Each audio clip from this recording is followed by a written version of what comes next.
Sejam muito bem-vindos ao Entre Nós. Aqui nós não temos conversas rasas, nós tratamos de princípios que sustentam destinos. Se essa mensagem edificar você, já se inscreva no canal, compartilhe com quem precisa ouvir essa mensagem. Me siga nas redes sociais, no Instagram, @VanderleiDalvito, porque quando a verdade é liberada, ela precisa alcançar mais pessoas. Shalom, shalom.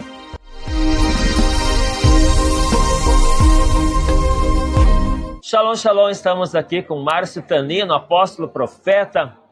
Bom demais estar junto com ele sempre. Começa o ano, antes de começar o ano, eu já penso, quando que o Tanino vai vir? Nesse ano conseguimos trazer cedo, e qualquer coisa, lá para o final do ano, a gente traga de novo para cá, quando estiver por aí.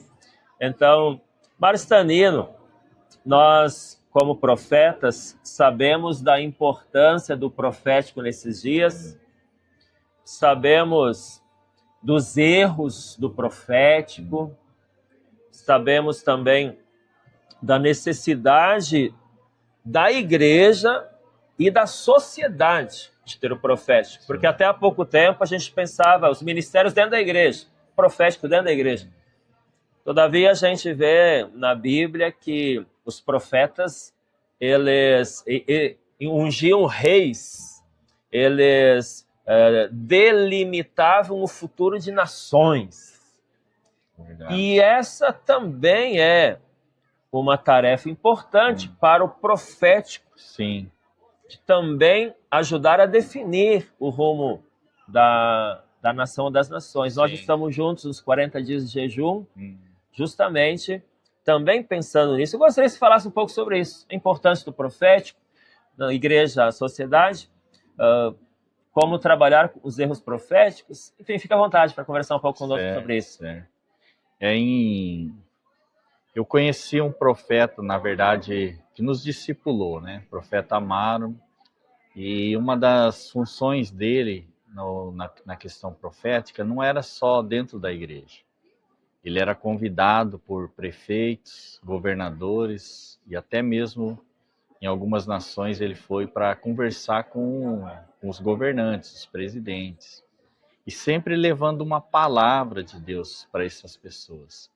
E, de certa forma, isso influenciava em decisões, em atitudes de governantes, né? E eu creio que está chegando um tempo que, novamente, como no Antigo Testamento, você disse, né, a influência dos profetas na sociedade, nos governos, eu creio que está chegando esse tempo. Amém. Nós estamos, assim, talvez num processo de, não só da restauração dos profetas e do ministério profético, mas restauração da credibilidade aos profetas, porque por causa dos escândalos que já tiveram, que ainda tem, né? Sim. Se perdeu muita credibilidade, e então muita gente vê ainda com um certo receio o ministério profético, e acaba assim, né? Como você disse numa frase ali, né? Jogando o bebê com a água suja, né, e não tendo, às vezes, a maturidade de entender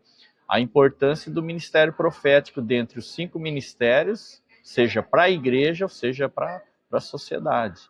Então, eu entendo que nós estamos num tempo que Deus está restaurando a credibilidade do ministério profético.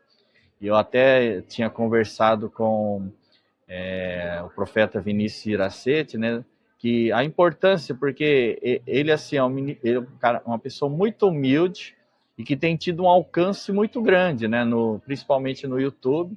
Eu disse para ele, falei assim, olha, um dos propósitos de Deus para a tua vida é restaurar o ministério profético para que novamente as pessoas deem credibilidade a isso. É claro que muita gente busca isso, porque realmente quando nós encontramos, nos deparamos com ministérios sérios, né? Você vê quanto uma palavra profética, quanto uma palavra de conhecimento traz a edificação, o consolo, né? O encorajamento para as pessoas, né?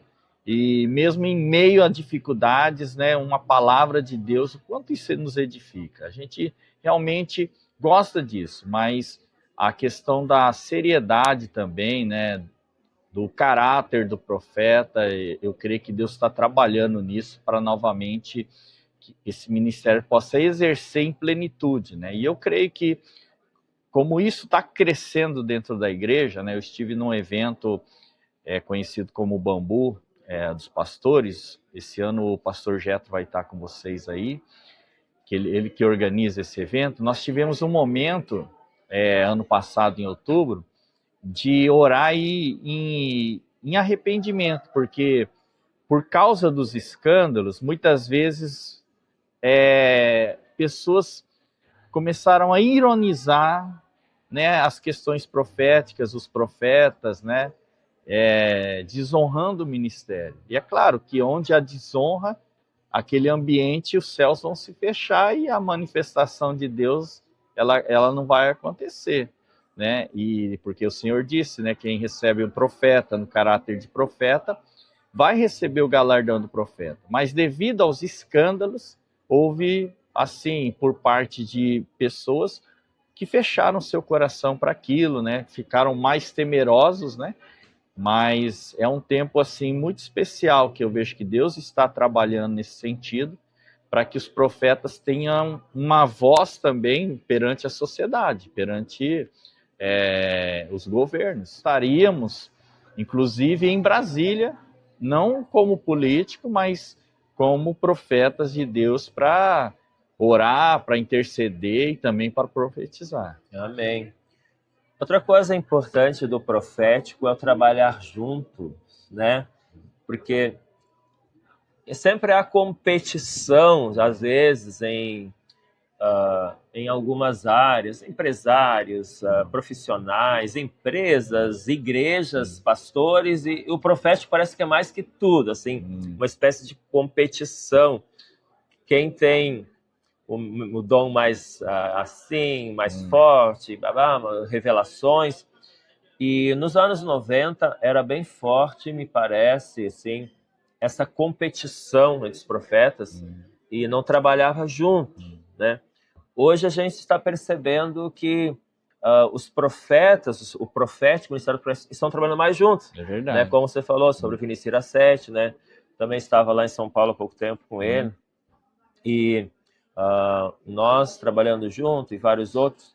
Agora, o que é importante a gente fazer, Tanino, para que diminua realmente essa espécie de competição, você lá, eu aqui, e um certo receio de que o dom do outro vai se sobrepor ao meu, isso seria um orgulho? Fala um pouco sobre isso.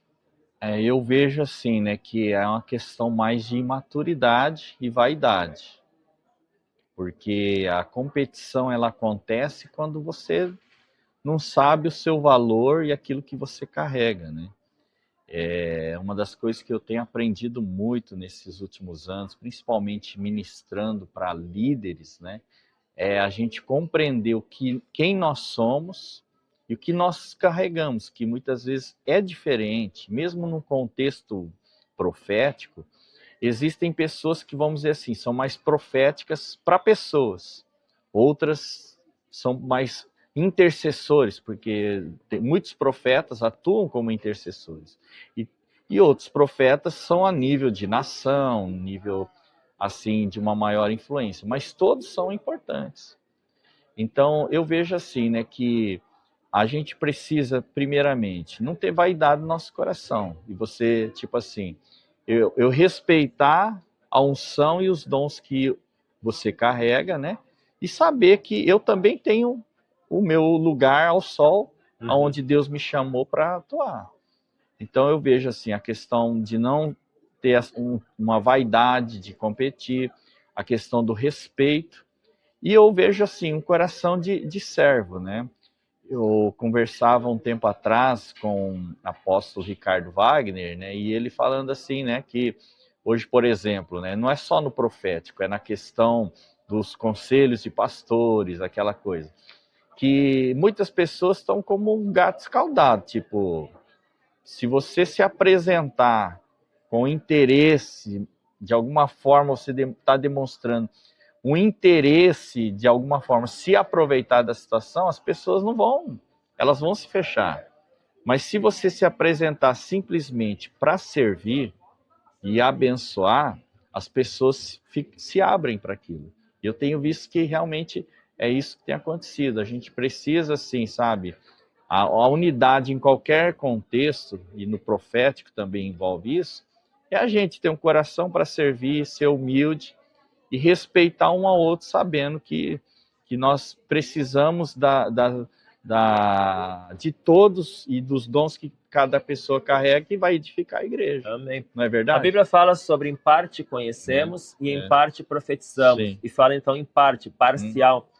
A profecia, um sonho, uma visão, uma palavra profética, ela é praticamente sempre parcial. Ela não trata do todo, não dá um projeto total. É um vislumbre daquilo que Deus quer fazer ou falar. Sim. Nesse sentido, é importante os profetas trabalharem juntos, né? Terem essa unidade. Sim. Aconteceu algo curioso que gostaria de compartilhar com os irmãos sobre trabalhar juntos no profético.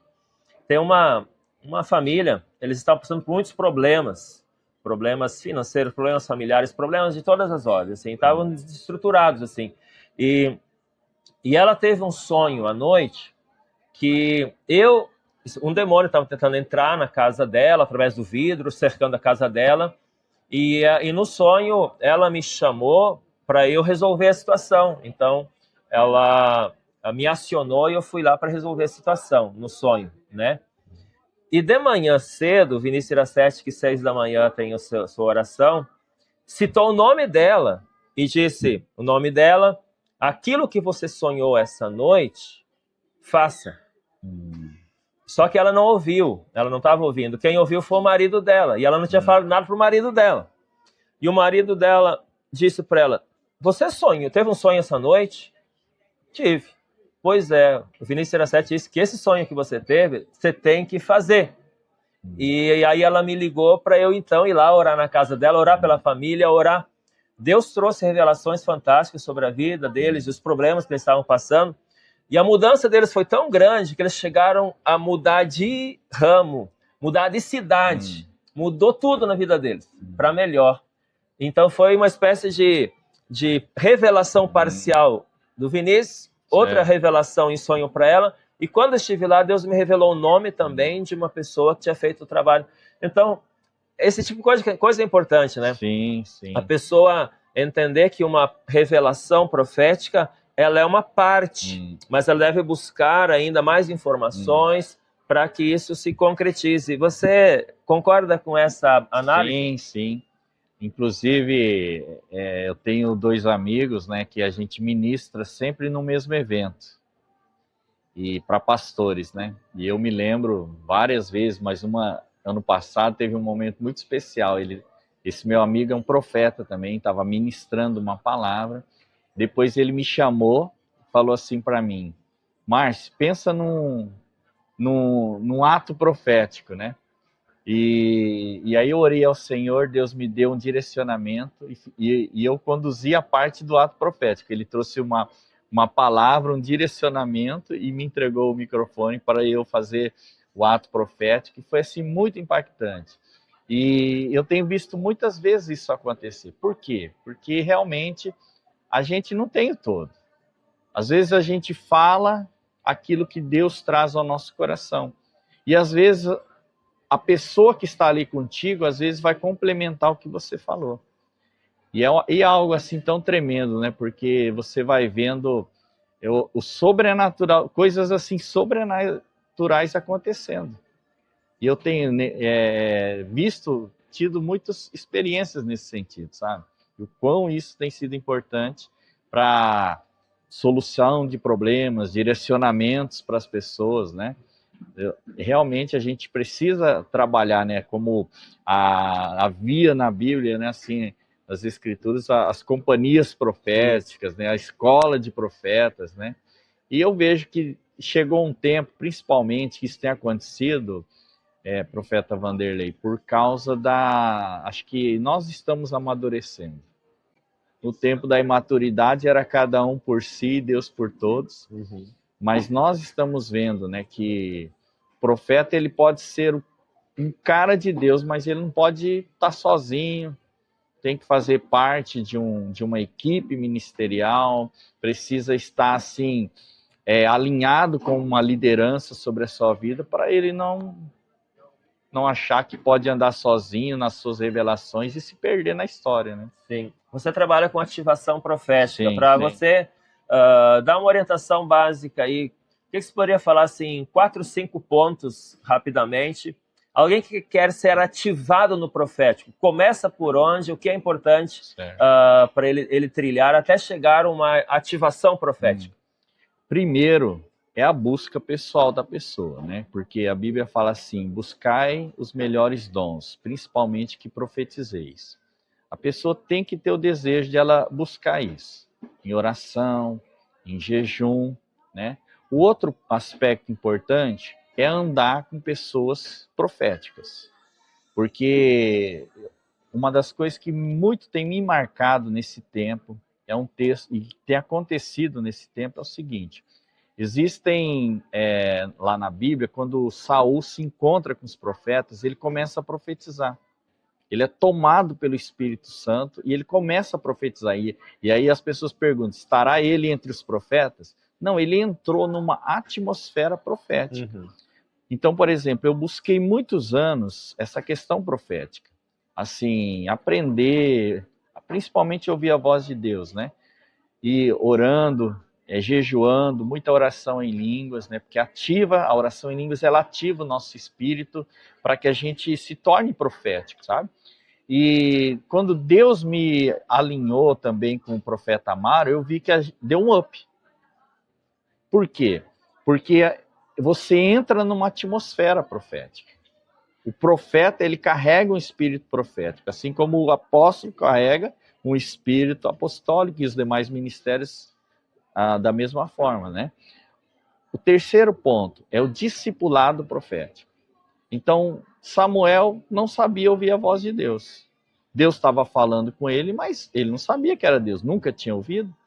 E mesmo Eli, que não estava assim nas suas melhores dias, né, espiritualmente, ele orientou, ele ensinou. Então, um dos grandes desafios não é só a nossa busca pessoal, né?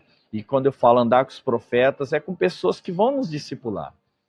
Porque como é que a gente vai saber profetizar se a gente não for ensinado também nisso? De alguma forma, aprender com outras pessoas. E eu sempre digo para as pessoas que você erra menos e você vai ter mais assertividade ao ser discipulado. Então, nós vemos lá em Atos 9, o Ananias fala assim, um discípulo chamado Ananias. Ele era discípulo de alguém, de quem eu não sei, mas ele era discípulo de alguém que ouviu a voz de Deus e Deus guiou ele até a casa onde estava Saulo lá, né? Depois de ter perdido a visão lá, ele foi certinho lá, né? O GPS celestial lá, né? Verdade. Então, o discipulado, ele é importante, né? E dentro do discipulado, um texto que o senhor tem falado muito é acerca do próprio Jesus. Por quê? Jesus, antes de iniciar o ministério, ele foi até João Batista. Ele se submeteu à autoridade de João Batista. E ele é batizado nas águas. A Bíblia diz que, na sequência, se abrem os céus, o Espírito Santo vem como uma pomba e ele ouve a voz dos céus. Uma das coisas assim que muito tem me marcado é o seguinte, que quando a gente anda alinhado e submisso a uma autoridade, nós andamos de céus abertos, ao mover do Espírito Santo, e a gente ouve com clareza a voz de Deus. Amém. Então, esses pontos, para mim, assim, são os mais importantes. Você falou de Céus Abertos, eu poderia pegar o livro Céus Abertos ali embaixo, agora eu vou te entregar uma cópia do livro Céus Abertos que eu escrevi, e justamente essa importância da gente promover que os céus se abram através de um discipulado, de obediência. Jesus teve os céus abertos por obediência também. Sim. Jesus transicionou praticamente a velha aliança de João Batista para a nova aliança a partir disso, né? Então, eu gostaria de encerrar falando sobre essa questão de como eu posso abrir os céus, né, sobre a minha vida primeiro, a minha casa, a minha família, né, e o ministério. Que então está o livro Céus Abertos, o mover profético para os dias atuais, e justamente traz essa tônica. Bom você ter lembrado sobre esses Céus Abertos. Aqui está uma cópia para você. Obrigado. Fala um pouquinho mais como você vê, assim, rapidamente, sobre como uma pessoa pode ter esses céus abertos sobre a vida dela, na sua percepção, além da que você viu ali sobre Jesus. Certo. Além, assim, desse aspecto da submissão a uma autoridade estabelecida, eu tenho visto, assim, que atitudes bíblicas, elas abrem os céus. Como, por exemplo, a obediência.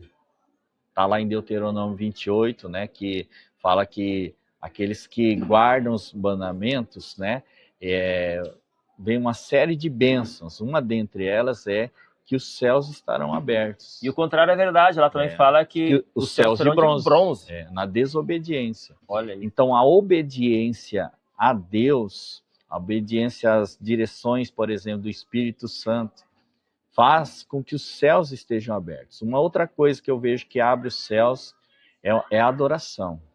A adoração. É uma vida não só de oração, mas de louvor, de adoração. Isso não na igreja, é uma questão particular, né? Os céus estão abertos, né? Quando Silas está lá preso, Paulo e Silas estão presos, e lá à meia-noite eles estão o quê? Orando e louvando a Deus. E ali foi um momento de céus abertos. Ali foi um momento de céus abertos. Então existem atitudes, né? Por exemplo, a pessoa às vezes está com os céus fechados em determinada área, por exemplo, financeira. Mas se ela é uma pessoa generosa, ela vai andar de céus abertos. E as bênçãos... Malaquias, né? Malaquias. Então eu fiz um estudo sobre isso, né? Porque eu vi quão importante a gente andar sobre céus abertos. Porque se os céus estiverem fechados, tu pode fazer o que for. Querer fazer o que for não acontece. Nós não temos o favor, não temos a manifestação de Deus. Nós vamos ver Jesus, né? Não só nesse momento com os céus abertos, mas lá em João capítulo 1, acho que é o último versículo do capítulo 1, ele fala que os céus estavam abertos e anjos subindo, anjos descendo. Né? Então, existem atitudes, são atitudes. E principalmente isso, obediência, adoração, submissão à autoridade, no que se refere à questão de finanças também, né? Lá vai dizer sobre isso, as janelas dos céus abertas, né? E a santidade, né? A santidade, ela mantém os céus abertos sobre a nossa vida também. Obrigado, Márcio Tanino, obrigado, querido. Então, acompanhem a gente nas redes sociais, @VanderleiDalvit. Acompanhe também o Tanino, Márcio Tanino, e esteja conosco. Shalom, shalom.